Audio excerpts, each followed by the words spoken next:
பிரம்மா பிரம்மா பேசுகிறேன். டெல்லி டு தமிழ்நாடு.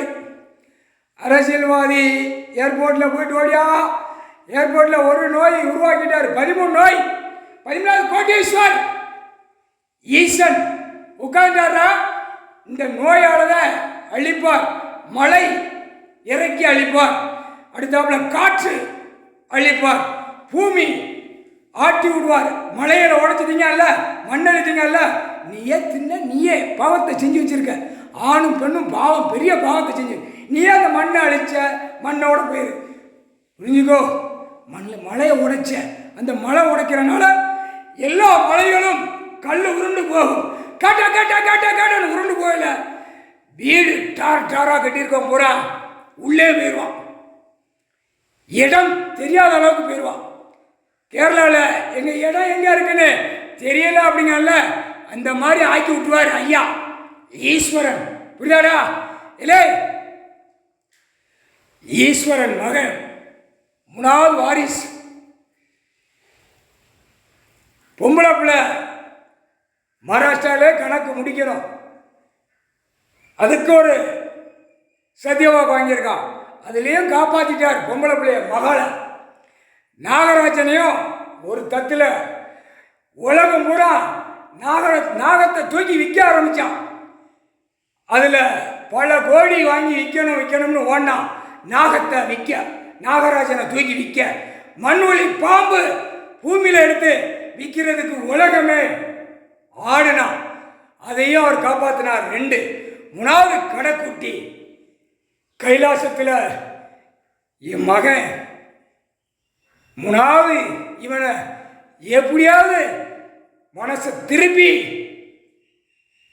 ராமநாடு வாடா அப்படின்னு அவன் மனசை திருப்பி கொண்டு போனார். அங்கே தாண்டா சத்தியவாக்கு வாங்கினான். அந்த சத்தியத்தில் என் உள்ளே கொண்டு போகணும்னு கொண்டு போயிட்டார். என் மகன் வந்துட்டான்டா. அங்கே உள்ளவன் சேதுபதி வாரிஸ் கையெடுத்து கும்பிட்டான்டா, என் உள்ளே பார்த்து அப்படின்னு ஈசன் சொல்றார். புரியுதா? எங்க அண்ணன் சொல்றார், என் உள்ளே பார்த்து ஒரு பெண் மேல வந்து ஐயா ஆஹா அப்படின்னு கையெடுத்து கும்பிட்டான். சேதுபதி வாரிசுகள் அவனுக்கு தெரியும் ஈஸ்வர மகன் வந்திருக்கா அப்படின்னு. சேதுபதி புரிஞ்சுக்கடா,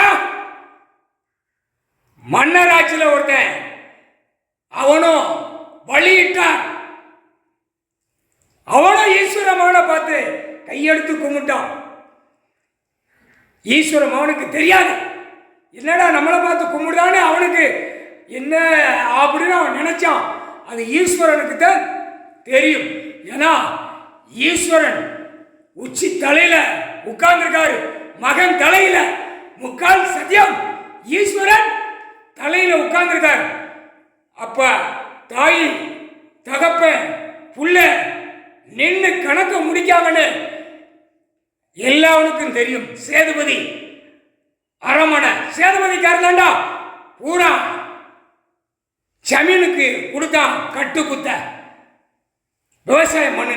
புரிஞ்சுக்கடா, முக்கால் சத்தியம் ஈஸ்வர மகன் கணக்கு பிரம்மாதான் சொல்லணும். கணக்கு, இந்த கணக்கு பெரிய கணக்கு, பிறப்பு இறப்பு எழுதுகிற கணக்கு எனக்கு இருந்தது. ஈஸ்வர மகன் எனக்கு தெரியாது, ஈஸ்வரன் மகா தெரியாது, நாகராஜனும் தெரியாது. மதி இழந்து நாசம் பண்ணிட்டான்.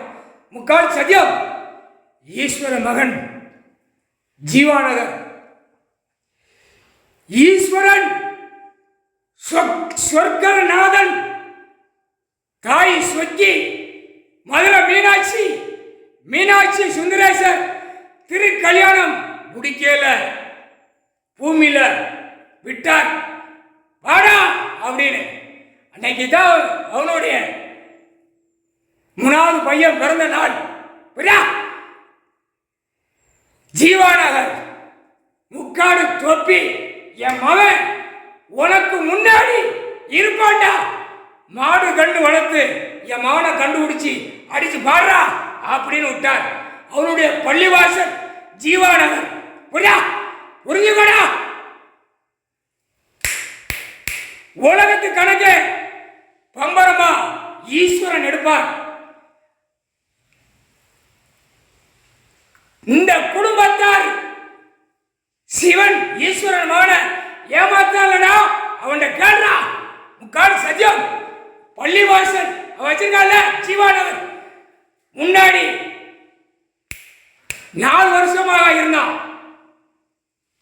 ஈஸ்வர மகனுக்கு தெரியாது. நம்ம தாய் தப்பன் சிவனும் பார்வதியா தெரியவே தெரியாது. புரியா?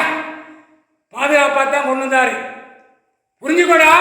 அதுல இருந்து வெளியே கொண்டு வந்தார். அடுத்த ஒரு இடத்துக்கு கொண்டு வந்தார். அடுத்தாப்புல ஒரு இடத்துக்கு கடைசி அத்தியாயத்தில் தொழில கொடுத்து பிள்ளைக்கு வாழ்வு கொடுத்தார். அந்த வாழ்வுல புடுங்கி தின்னா எதிரி அந்த கணக்கு முடிப்பாரா? அதை தாண்டா மலை உருட்டி விடுவார். ஜீவானார் மலை உருட்டி விடுவார். கல்லு டம டம டமன்னு போகும்டா. முக்கால் சத்தியம்டா.